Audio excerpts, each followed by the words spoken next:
Hello, everybody. This is Patrick Monaghan, your co-host of Foreign Football Forecast. I want to welcome you guys back to another thrilling and exciting episode. As always, I'm joined by my co-host, Harris Wilmitsu. Harris, thank you Hey, so much. Patrick, how you doing, my friend? And hi, everyone. Hope you guys are doing well, being safe. I'm doing great, Patrick. Yourself? I'm doing quite great. It's been so warm here. I went swimming yesterday.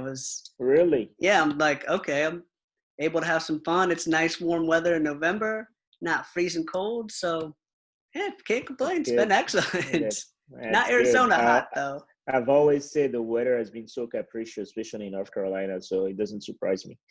Yeah, we got warm Nice. boots and swim trunks in 1 week. There you go. There you go. Speaking of warm boots and swim stroke and cold weather, I think our first topic of today is the Premier League, which is known for kind of a gray type of weather. So, what do you think about the Premier League games this weekend, especially with Leicester winning again and being number one of the table? Well, what are your thoughts on that, Patrick? So, with Leicester, they've been a club that I've been looking at for a while, and I've always noticed that they've been able to retain most of their players. They had guys like Ndidi. Years ago they had Damari Gray. They had Barty, obviously Casper as well. They've retained their talent, and I think that we're seeing a Leicester side that's solidifying themselves in that top four discussion every year. Right now Yeah. they're leading the table, and I think that this is a club that we need to look out for. This is what Everton and other sides were trying to aspire to be, same with even Wolverhampton, but Leicester's the one that's consistently done this. Uh, I'll tend to agree. I don't know how. Yeah, they've been consistent in the top six. I would say, especially since they won, but they're still not making that breakthrough into the Champions League. That's where they've been struggling. So they still come a little bit short, right? Just like last year, they were finishing very strong, and then Manchester United, right after COVID, they couldn't keep that pace, and Man United took them over and qualified for the Champions League. So I agree with you to your point. I'm hoping with the few additions we've made with Castagne, that have been a very great addition to the team. 4G is still playing very, very well. I think they can really prove to us that they can break that wall, right, and make it to the Champions League. I have to admit, I never really trusted Brendan Rodgers before as a coach when he was coaching Liverpool. I always thought he was really lucky. And if Suarez was not there, he would have never took Liverpool to the top. But I got to give him credit. Since he's been at Leicester, he proved it last year. The team was playing very well, and he's doing it again this year. So let's see what the end of season and the future looks like for Leicester. But they're doing great, though. They are. And Yeah. one thing that you kind of look at too is they're going and succeeding, but other sides like Manchester United and Everton have kind of been clawing as well. And it's funny, you talk about, Manchester United, they just go out and play Everton. And this Manchester United side is the most inconsistent side I have ever seen. This side they can beat anybody. They can beat anybody when they actually work hard and fight. But this team is like night and day. But against Everton, they looked tough. Everton was flat. I mean, Hamas was nowhere to be seen. I didn't see Carlson. I didn't see anybody. Well, I'm gonna say James was flat. coming back. He was coming back from injury as True, well. James true. specifically, right? So, and I think Jean also was injured maybe 2 weeks ago. So no, I get your point. I get your point. Man United has been very inconsistent this year, but I think they like to step up during big games, and they did Mm-hmm. again. Playing Everton, especially with Everton playing so well in the Premier League, I think they're really stimulated or overstimulated to really show or prove a point that they're there. And what can I say? Cavani scored. Oh, it Former was Paris, wonderful. former Paris players. I was very happy for Cavani. I think he really deserved it. I'm so sad the way we let him go, but I was very happy for him to score that goal. And Bruno Fernandes, you got to watch Mm-hmm. out for that kid. You have to watch out for him. You have to watch out for him. And you look at Cavani. Cavani, to me, we're looking at his ex-teammate as well, someone like Zlatan. Both Cavani and Zlatan are these Yeah, ageless wonders. I mean, honestly, I always think that Cavani's hasn't been given the recognition he deserves, but he was looking top. He was looking peak. And like you said, Manchester United favors that pressure. This is a side that's been built, and I don't want to say built for the pressure or built for the prime time, but they've been dealing with every Manchester United side for the most part has always had pressure and has always had criticism. This is what comes with being one of the biggest clubs in the world, and if not the most popular club in the world. So I think that now we're starting to see them play well. And there was a lot of questions too on if they were going to be, because there's been issues with manager. We didn't know, you know, is it going to be staying Solskjaer. going? We didn't know what was happening, and I think they rallied around him. I honestly do. I think that this was a really good performance, but again, we have to see if they can consistently do this because Yeah, no, I they agree. beat them. I But agree. what do you think? Do you think they're going to be able to handle these? Because it's if they're trying to beat the Man City and Liverpool's who just went and faced each other and just had a draw, I don't know if they're at that level yet. I don't think so. Well, I think they're figuring it out. It's tough because it's really right now they're having big pieces as far as players, in my opinion. Right, I never said. I think we had that discussion in the past sometimes. But if you look at the Manchester United team in the past, there's no one you could have said he's a big boss, right? Like he represents that authority, those caliber of player like Kevin De Bruyne, Neymar, like especially in the defense, right? So but I'll give it to De Gea. De Gea will be considered as a boss, as a goalie, and Pogba, of course. And Bruno Fernandes is proving like he might be getting to those type of players as well, who really, get that standard of being a top player. Yeah. So, but with adding Cavani to it, I think that's really going to help them. And Cavani is still young; he's only 33. So for me, I think in this new era, we can consider him as still young. He in real maturity, not young, but in maturity. So it will be a good additional value with someone who has proven, who has won with Napoli, Roma, Paris, and now adding that experience to that team. Solskjaer will need it to have that captain on the field, just like Bruno Fernandes right now. I think they'll need more player, a better player in defense. Though they need to have that type of caliber player in defense before they can really be a contender to the title with the other teams. So that would be my take to like Manchester City or Liverpool. They're not there yet. But to your point, speaking to Manchester City and Liverpool, they're kind of struggling right now, though. I don't really Mm-hmm. see them being on the top as we would have expected. What are your takes? So what I've noticed is this. I think I'm wondering how the sides responded to the fact that there's no Van Dijk. I was talking about this actually with a friend of mine who's a Liverpool supporter, and we agreed that I think that most of the players are, especially Gomez and Jordi. Um, I think that both of them are going to be stepping up, but I wonder if they've relied so heavily on, say, Van Dijk for so long that the defense is going to not crash and burn or anything, but I wonder if the defense is going to maintain that same level. And also, just overall, I don't know, the link up play hasn't been that good. It just hasn't looked as fluid. And it's surprising me too because, okay, obviously, they went out and got Jota, but it's like they mainly have kept the same side, so it's the same chemistry. I don't think chemistry is the issue.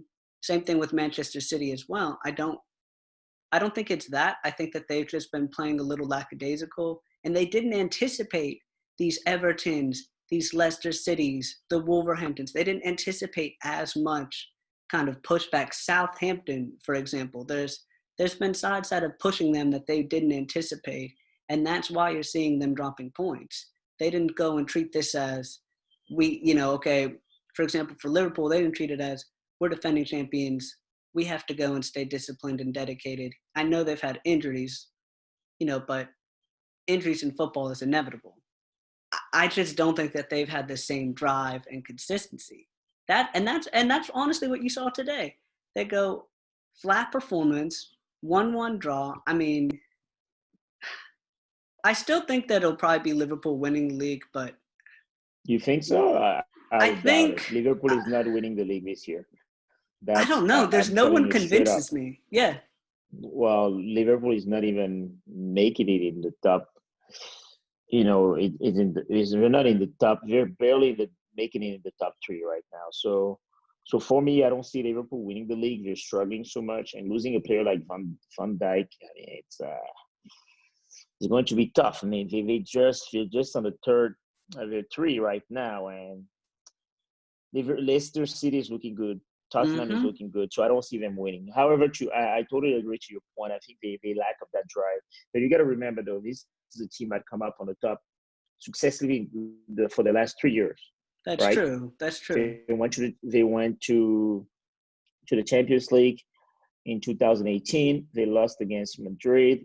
2019, they won the Champions League. Still second to Man City, but very close run during the league. And then 2020, they won the league with an impressive run, right? But Mm-hmm. they've been on the top for the last 3 years, and that has been that core team, consistent core team. So I wonder if the lack of playing time right after COVID during confinement, it's the quarantine still affecting them up to this season, carrying them up to this season. So they don't have that drive anymore, and also because they won so much over the last 3 years that it's they're having a hard time struggling. And we can say the same about Man City. I don't see that conquering, like drive or conquering aura that they used to have, right? Before, when you're playing against Man City, you're you're getting fearful, right? You're like, man, I'm playing against Man City. No, I'm you're playing not against even nervous. a lot of bosses in that team, right? I would say Aguero, Kevin De Bruyne, Riyad Mahrez. You have Fernandinho as well.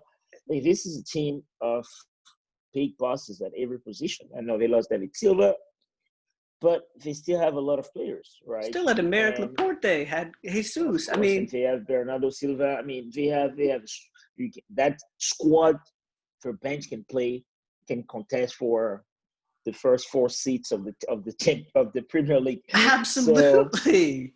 so both of those teams are struggling, and I wonder if really COVID has left a big impact on those teams. So where they're not finding a strength yet, and the over team, the lower tier team, to your point, got to rest during COVID time, and now Mm-hmm. have the strength to really put things back forward, because they didn't have to play, every 3 games like Manchester City and Liverpool are doing right now in the Champions League. So I feel like that might be having a lot of effect on the team. However, they still have a lot of there have been a lot of substitute, and they have a full squad, right? So That's why are true. they not playing with that? So we'll see. But I don't think Liverpool is going to win it this year unless something major change after the winter break, after the Boxing Days. So we'll see from there. Yeah. That's Now, how that's what COVID has. COVID's done this for every league. We'll talk about a couple more leagues going forward as well, but every league has been uprooted by this. That's why it's so interesting to see. There's no it's kind of all bets are off. It's like, oh, okay, you've been going and being first for so long, you've been doing great, but who knows? It's going to be yeah. interesting. Speaking of that, let's move to La Calcio. We have another defending champion that is struggling, La Juve. Mm-hmm. Would you make the same point that you think COVID is really affecting them? Maybe there is an analogy there. I know we'll talk about Paris at some point as well, but Paris is also struggling, right? That's So true. let's speak about Juve right now. I mean, this weekend it wasn't really. If they play against Lazio, who has been playing very well recently, finishing the top four last year in the Serie A, but they only drew 1-1. I mean, they're struggling. I don't see them. They're like fifth on the table right now. It's you see a lot of kind of similarities in the Premier League and with Calcio at the moment, right? In the sense that traditional powers haven't been faring as well. And I'm looking at it like you got Felipe Caicedo. Sadly, we don't have Luis on the show today, but El Ecuatoriano marcando un gol increíble. You get Juventus coming in, same thing. I think that they've had that level of consistency and they've had the chemistry, but they've been playing flat. They don't. I don't see that sense of urgency. And you look at it. What happened was all this momentum of Calcio getting back and back and back.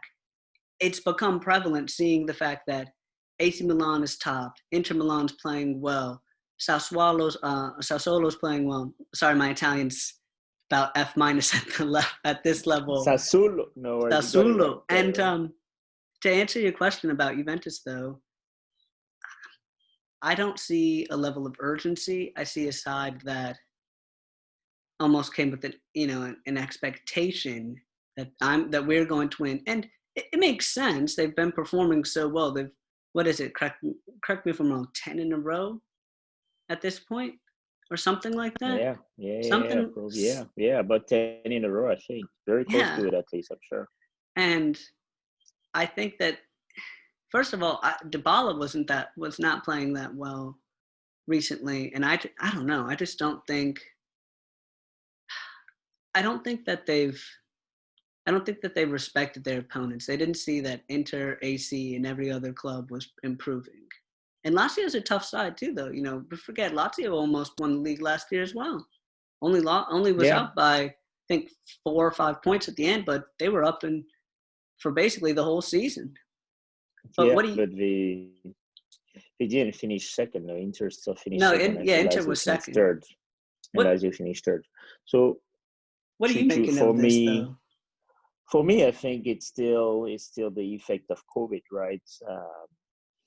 And then them playing every 3 games, and maybe to your point, they've been winning so much that it's tough to kind of like infuse the passion and the drive to the team. However, I mean, there's a player who still has that passion and drive every time. I think we know who we're talking about.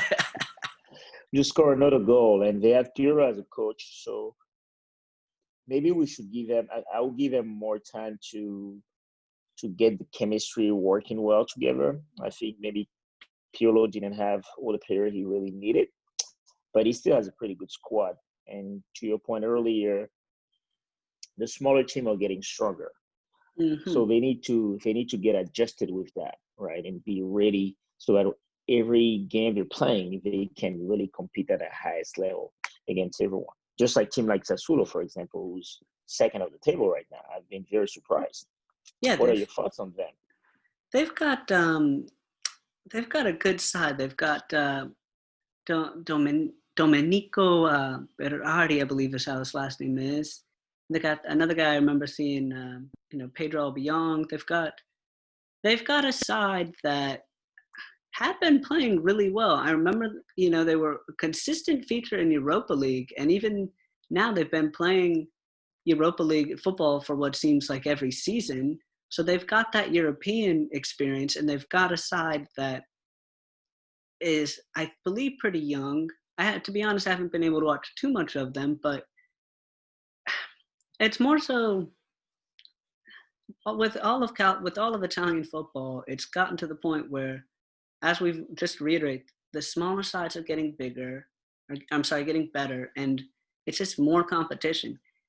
Roma, for example, they've been playing well. We look at Napoli's been playing well. I know Chucky's been doing well. You can't say that Roma and Napoli are small side, though. By the way. No, I'm not saying they're small sides, but I'm saying smaller sides like Sassuolo and Atalanta, for example, as well. Yep. And then the big sides, it's kind of like the sleeping giants, if you will, right? You're seeing Napoli coming back. Napoli's been playing well for so long. They just had a little bit of issues, but they've come back. Roma's playing really well. And we know about AC Milan. I mean, the age is one. He's never going to stop.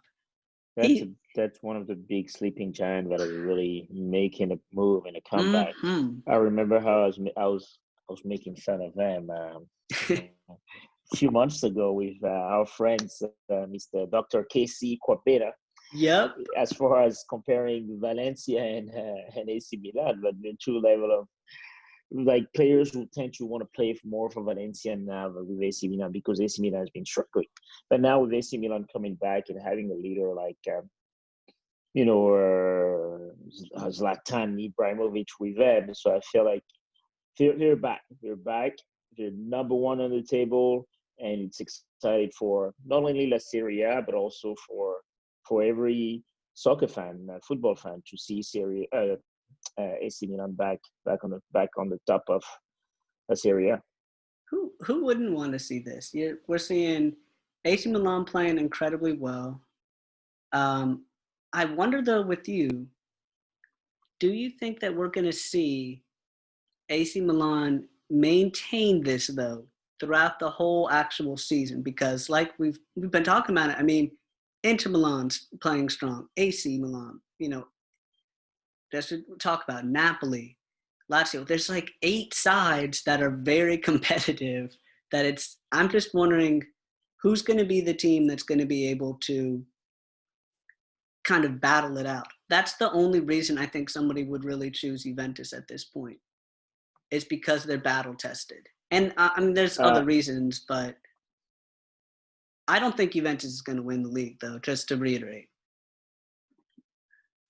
I'll tend to agree. I mean, I know you said that Milan was going to win the league last time, so I have I, to stick I, I with still, I still, I it. still don't agree with you on that point. There's still a lot of games to play. All right, so let's wait and see. However, to my point as well as time, I think they will make it to the Champions League.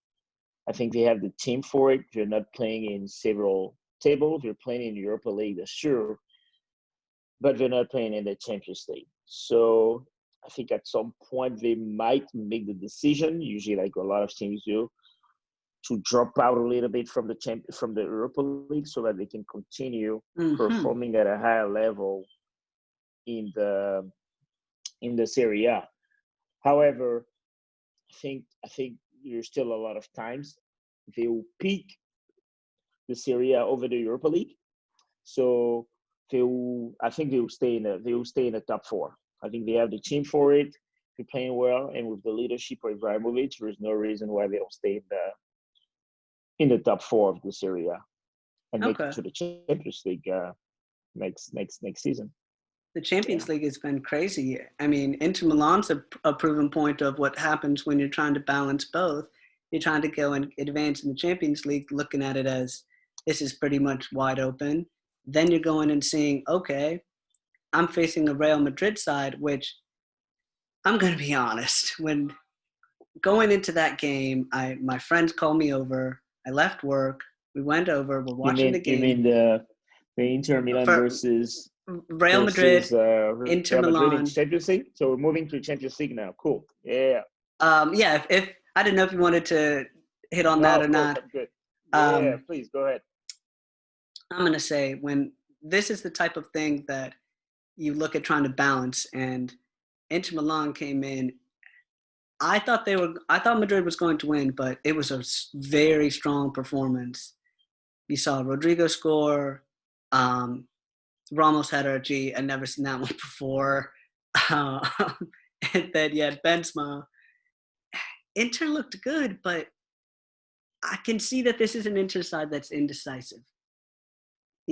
Decent with possession, committing some kind of foolish fouls, and just I think that this is an Inter side that doesn't know what to focus on. Rather, it's going to be league, it's going to be Calcio, or is it going to be Champions League? Because Madrid Yeah, needed to that. be honest, well, to be honest, they don't need to focus on one in particular. They Yeah, want of to win on course. both tables. That's why they brought Conte as a coach, and that's why they made the investment. We bring in Lukaku to play with them as well, and and Vidal.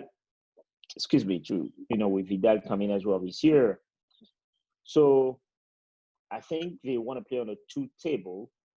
It's difficult, it's challenging, and they have to take the consequences that comes with it. And they're playing. It was a big game. It was actually a very good game. I think Mm-hmm. they nearly lost 3-2, and we have to admit, I think Zidane made a very good substitution. By bringing Vicinus Junior and Rodrigo at the end, right? So Yep. those that really helped Madrid winning the title. Sorry, winning that game, contesting for the game at the end with that pass from Vicinus to Rodrigo, right? So I think it was a tactical play from Zidane. Inter Milan looks good, and they're playing in Madrid. Unfortunately for them, well, right, Madrid is number one now on the table, so it's a very competitive group. To And be honest, I Gladbach don't won. know exactly. Gladbach won as well, so I don't know who's going to win. The group is very competitive. Sorry, Madrid, Gladbach is one, Shakhtar is second, Madrid is third, and Inter is fourth. Inter And hasn't also, won any game yet. and Gladbach had a 6-0 victory too. So you're looking from say that there's a tie or something, and you're looking at a tiebreaker, and it's like, it makes you wonder. I mean, this I don't think of this as anywhere near resolved yet, because with Inter, at least Inter could look at it as, if I'm Inter, I think they're going to have more optimism going forward. You look at most of the matches that have been going on. Inter, I think, has more confidence. We'll look at some of the other major matches too. If you want to, not sure if you had any other comments or opinions about Inter that you Yeah, wanted to touch. for this group, I'll finish with this group. I don't know if Inter should look confident or not, just because Shakhtar is second and they beat Madrid, right? Yeah. So Inter is only has 2 points. So we need to beat Madrid at the next game. They gotta win. They need to win against Madrid. Mm-hmm. Otherwise, if Madrid win or draw, and then maybe Shakhtar beat Borussia Mönchengladbach, or even if it draw, it's not looking too good for Inter. So Inter need to win imperatively the next game in order to move forward. So that would be my last conclusion there. I agree, because I think Inter wouldn't mind if Inter say it doesn't even qualify and they get into third and they go Europa League, they'll be okay with that. Versus if Madrid was in Europa League, I don't even think that they would care. And you're looking at a Madrid side that's been all right, but the one side that's been blowing it out of the water is Bayern Munich. Oh my gosh, the Bayern Munich has been going insane. They won, what was it? Correct me if I'm wrong. 6-2 6-2 against Atalanta, against if I'm not no mistaken. no against Salzburg, Oh, against against Red Salzburg. Bull Sorry, Salzburg. sorry. Yeah, no worries, no worries. So yeah, they won 6-2 against Salzburg, and what a game. What could you say about Bayern Munich? That's a team, though, I have to admit, they're getting carried from the momentum for Yep. after COVID. Like, they're doing so well. Like, it seems like COVID boosts them even more. Mm-hmm. The team is sharp, even the addition they add, or really, like, they have that chemistry or funneling the team pretty well. And this is very just a machine. You have Goretzka that is scoring. I mean, Lewandowski that is still scoring a lot of goals. Like, no one is taking Tolisso that is back that is scoring. Yep. Like, no Coleman. one is taking Coleman, Kingsley. Like, no one is taking a break. They His get team is just rocking. Like, I mean, even Boateng scored. I was like, Boateng? Like, Boateng was almost about to leave.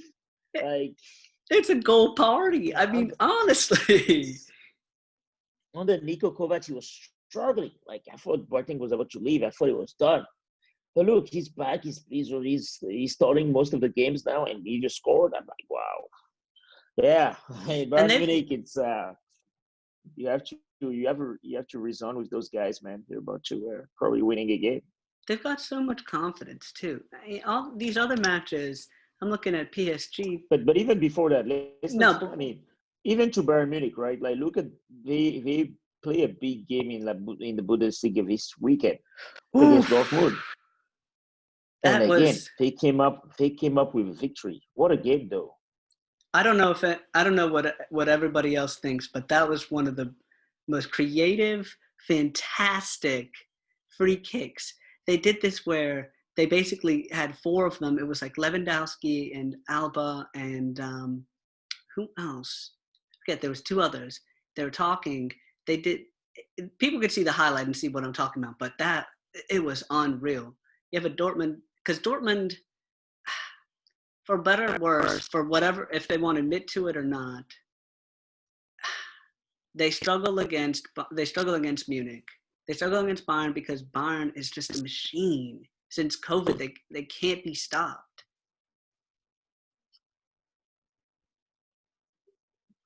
Yeah, they can be. They're just performing at a very high level. It's it I don't know, man. Like, I have to admit that Bayern Munich team is just a force, a brute force. Like, when you play against them, they're trying to destroy you, It's and a they're able to locomotive. achieve it. So yeah, just like Lokomotiv of Moscow, right? But yeah, like we're maybe we should call him Lokomotiv of Bayern Munich now, right? So or Lokomotiv of Munich. It's been a great game. I mean, that first goal from from Haaland. Well, he missed that goal. Sorry, where he had a chance. I think if he had It was scored that, then it would have maybe been 3-3, right? So, but Lewandowski again, man, that guy. Anyway, enough talking about Bayern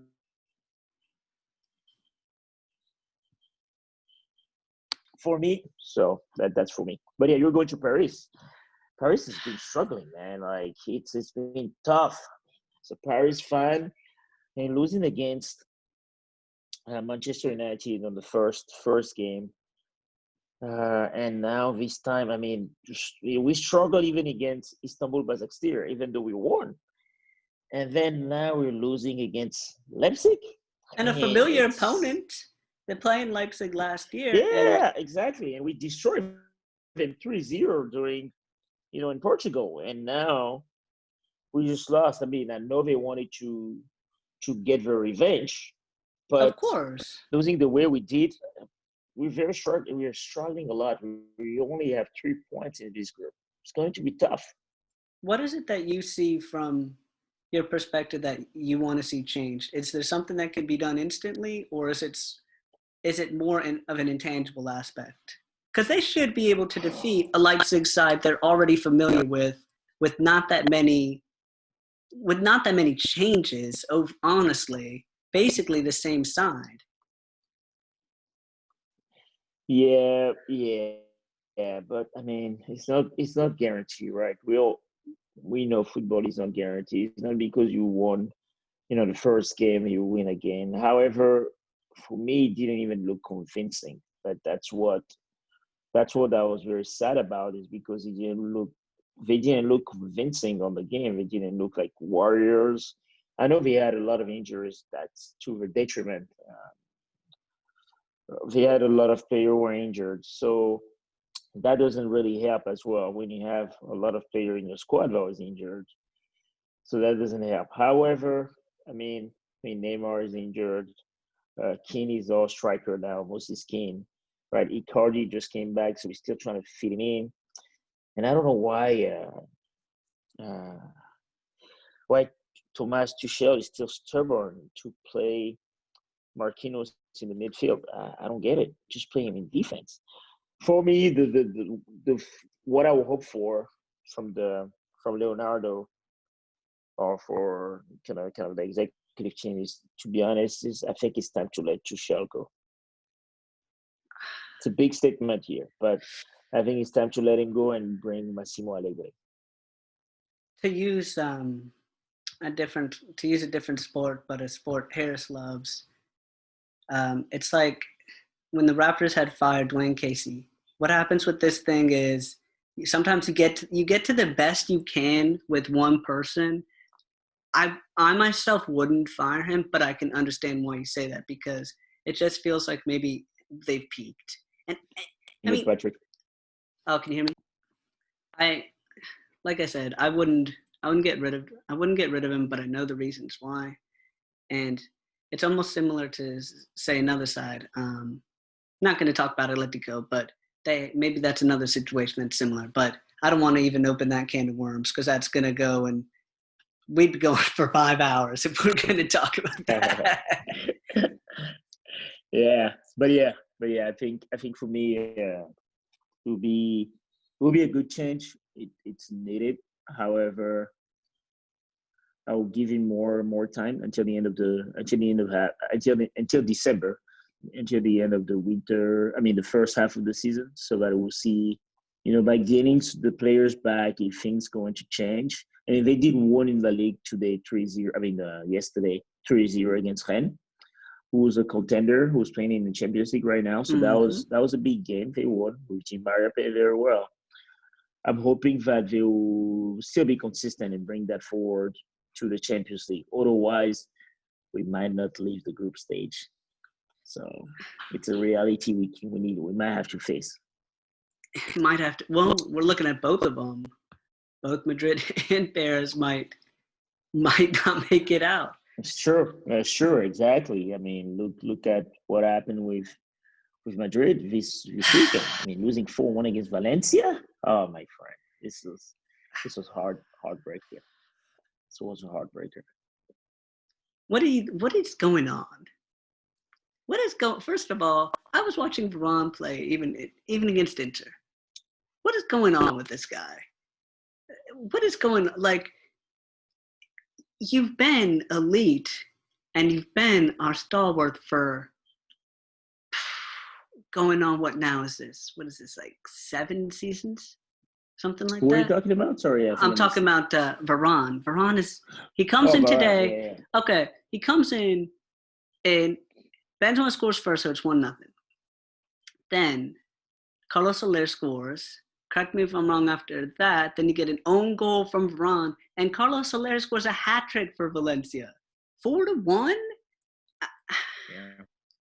With Like three I said, penalty, with three penalty, how do you even concede 3 penalties, though? three penalty in a game. So I don't know what's going on. I mean, Sergio Ramos is a leader, but he also caused a penalty. The defense was just bad, right?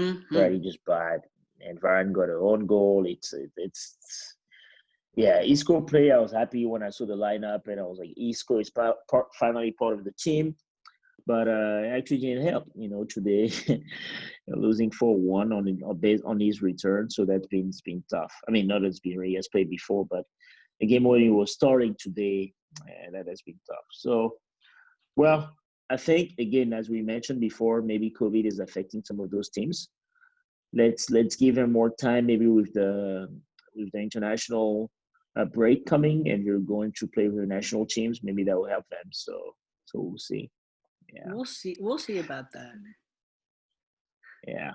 Well, Patrick, was a fun talk again about soccer this weekend. Of A lot of course. great team. I think to quickly recap. So you saying that Everton. So no, sorry. You were saying that Liverpool's going to come back and win the league. That's number one. On the Mm-hmm. calcio, you do believe that AC Milan is going to win. Then for the Champions League, your thoughts on Paris and Madrid is like it's not looking good, right?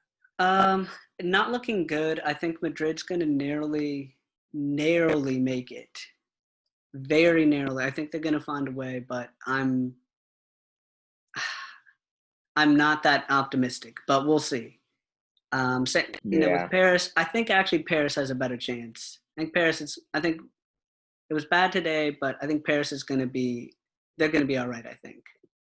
I hope so, because right now we only have 3 points, and it's not looking good, right? It's going to be very competitive. So hopefully they can make it, but we've burned. I mean Manchester lost as well, so maybe that's a good thing there. We can say.